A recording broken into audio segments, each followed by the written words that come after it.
All right, so once again, my name is Naftali Aklum, and in 2 days from now, the Ethiopian Jewish community will celebrate the Sigd holiday.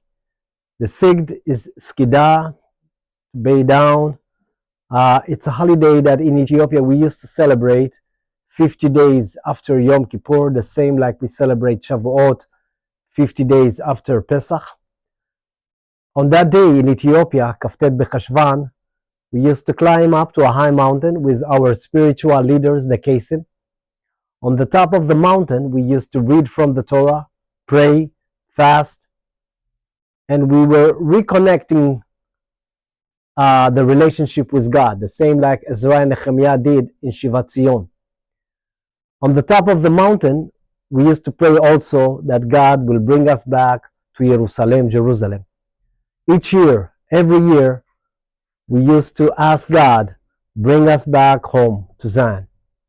This holiday showed the longing of Ethiopian Jews to Jerusalem, and thank God, God listened to our prayers, and today we are here in Jerusalem. We still celebrate this holiday here in Israel, and if you will ask why, I believe that is because we know that God is listening to our prayers, and what we are asking those days is from God to bring peace to its people. As we all know and we all can see, the situation of the Jewish people, the Israeli society in Israel is not very good. There is always a fight between left, right, religious, non-religious, new immigrants, old immigrants, black and white. And we are asking God to bring peace to its own people.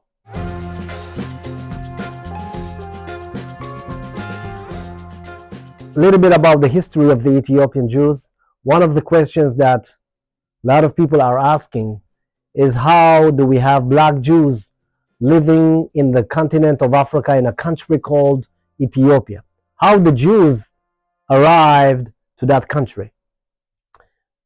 The main story that people are telling about the origin of the Ethiopian Jews is the story of King Solomon and Queen Sheba. Some believe that King Solomon and Queen Sheba have their own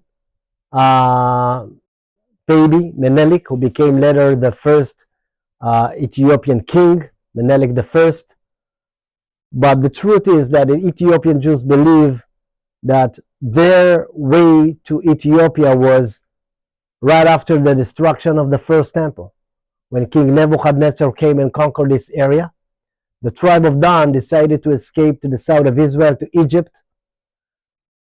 They went through the Blue Nile River, and they ended up in Ethiopia. And that's how we stayed in Ethiopia for more than 2,500 years until we made our own exodus from Ethiopia to Sudan and from Sudan to Israel. We were an isolated community, which means the Ethiopian Jewish community never had a relationship with any other Jewish community until the end of the 19th century. That's why we thought we are the only Jews left in the entire world. By the way, Ethiopia is the second country in the world to accept Christianity in the 4th century. And throughout the history of Ethiopia, kings and queens always wanted to convert the Ethiopian Jews.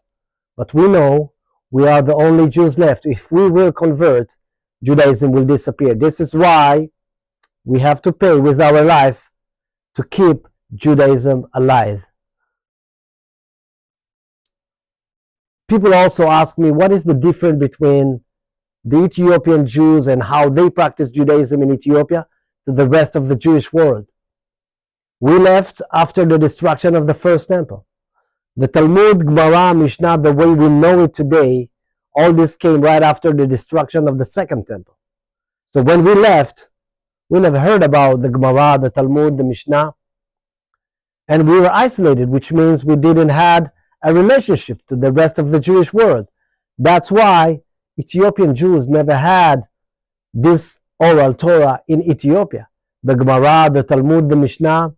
This is why, for example, we never celebrated Hanukkah, because Hanukkah, it's a holiday from the oral Torah, not from the written Torah. Of course, we celebrated Sukkot, Pesach, and Shavuot. But this is the main difference from how the Ethiopian Jews practice Judaism for 2,500 years in the diaspora to how the rest of the Jewish world practice Judaism.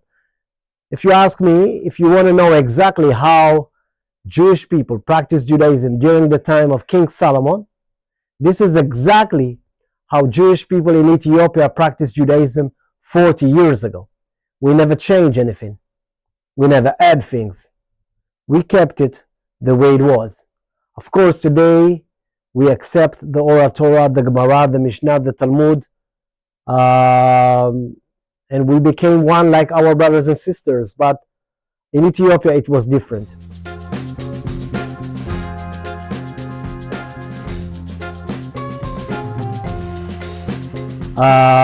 This guy here, it's my brother. His name is Naftali Aklum. And he was the one that opened the gates for the Ethiopian Jews to return back home. And we are lucky that a member of our family wrote down a history of returning back to the land of Zion. He was the first Jew to do the journey from Ethiopia to Sudan. When he arrived to Sudan, he connected the Mossad, and the Mossad came to Sudan, and together they opened a road for the Ethiopian Jews. If they were not able to come from Ethiopia, they will be able to come from Sudan. So at the beginning, for example, my family, we came to Sudan. We went to Khartoum, the capital city of Sudan, and from Sudan, my brother and the other Mossad agent gave us a fake passport, and with those fake passports, we flew from Sudan to Greece and from Greece to Israel. But later on, when many people came from Ethiopia to Sudan, they put them in refugee camps. In those refugee camps, the Ethiopian Jewish community had their own little Holocaust. Every day, between 10 to 20 people died due to the food that they gave them, disease. Many Ethiopian Jewish women were raped every day by the Sudanese soldiers. When I came to Israel, I was 6 months old. Now think about babies like me that have to do a journey of more than 800 kilometers from Ethiopia to Sudan.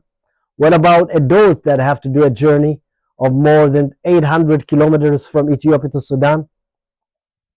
You have to leave everything behind, your house, your properties, your land, going to the unknown. No one promised those Jews that in the end they will make it to Jerusalem, but they saw an opportunity to return back home after more than 2,500 years.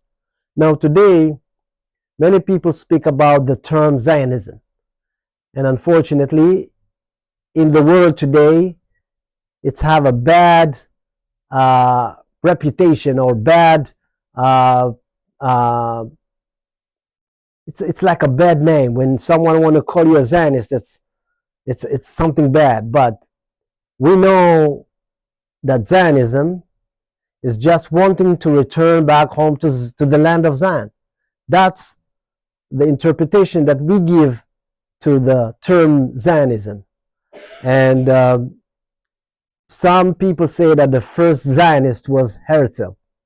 Herzl was born in 1860. The first time that the Ethiopian Jews were trying to return back home was with the story of Kes Abba Mahari, which was a leader in Ethiopia. And in 1862, he tried to bring his community to Israel, doing the same thing, walking from Ethiopia to Israel. So Zionism is deeply rooted within Ethiopian Jews when Herzl was only 2 years old. So this is very important to know. And thank God today we are in Israel. 170,000 Ethiopian Jews living in the state of Israel, less than 2% of the population here, a very small community. We still have lots of challenges, but in the same time, we have a lot of success. For example, in the Israeli parliament, the Israeli Knesset, we have 120 Knesset members. from our community, which is less than 2%, we have 3 Knesset members, 2 ladies and 1 man. So this is a lot for a very small community like us. And in the last war, my community paid a lot, and we lost a lot of soldiers from our community. About 32 soldiers from our community died in the last war since October 7. We understand that we are part of this country, part of this Am Yisrael Chai, and we have to pay our contribution to the war and to this land. And that's the beauty of our nation, of our people. It's that you will see a lot of Jewish people from India, from Yemen, from Poland, from America, doing whatever they can to protect this country, and that we will always say, Am Yisrael Chai. Thank you very much.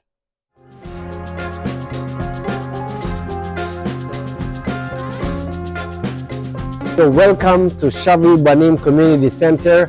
This is a center that was built in 1992 for the Ethiopian Jewish community here in Beer Sheva. In this community center, we have, of course, the community center, and we have our spiritual synagogue, which is located here. And here we have prayers 3 times a day, the whole week, of course, in Shabbat. The Ethiopian Jews that were living in Beer Sheva are the first Ethiopian Jews to make Aliyah from Ethiopia in the early 80s, and they decided to live here in this neighborhood, in neighborhood 11 and 6, and we are right in the middle between the 2 neighborhoods. We have our first Ethiopian community center, Shuvu Banim, for the Ethiopian Jews. Okay, so in this wall we have the political leaders of the Ethiopian Jews from Ethiopia. This guy here, his name is Baruch Tegenye. His role was, he was the voice of the Ethiopian Jews abroad. He used to create protests in New York, in Canada, trying to push and to put pressure on the Jewish community in America to bring and to support the Ethiopian Jews in Ethiopia.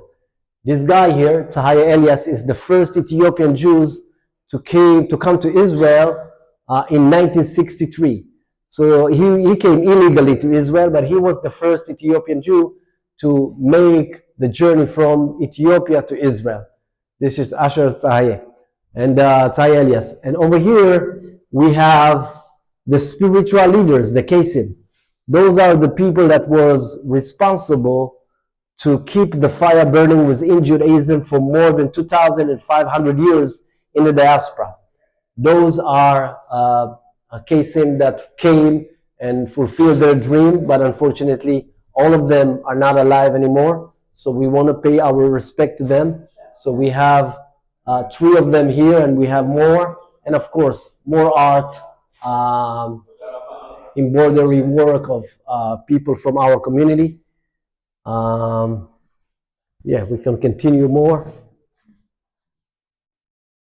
For example, those 2 cases were responsible to build this community center. They were the one that ran after the municipality and after budget and after all those things. They wrote letters so that they will build this community center. So those 2 are the one that's responsible for us to have this community center here. Of course, artwork. And here we have more. This is the last Kesim from our community. Case Tefasaku, he died 3 years ago. This is the main case in Ethiopia, Tigray. And we want to pay some respect to those people, of course. Artwork as well. This guy here is very important. One of the important people in the history of the Jewish people. This is my late brother, Naftali Aklum. He was the one that opened the gates for Ethiopian Jews to make Aliyah from Sudan to Israel. If you ever saw the movie The Red Sea Diving Resort, it's based on his story. Very well-known person in Israel. You will find street, garden, square after his name. We call him in our community Little Moses because he was the one that opened the gates for the Ethiopian Jews to return back home. Naftali Aklum. This guy here, very important, Yorona Bugale. He was the leader of the Ethiopian Jewish community in Ethiopia. He was the one that was responsible for the communication between the Ethiopian Jews and the state of Israel. He is buried in Har Herzl, a very well-known person, of course, also street, garden after his name. He is like the Herzl of the Ethiopian Jews. And Professor Emmanuel Tamrat, all those people did a lot in the history of the Ethiopian Jews. Everyone have their own unique story. This guy here was working in the Jewish agency, supporting the Ethiopian Jews during the time of Operation Moses, 1984. So we are trying to bring the story of our community and to share it with our brothers and sisters from America, from Europe, from Australia, and most important, our brothers and sisters that are living here in Israel.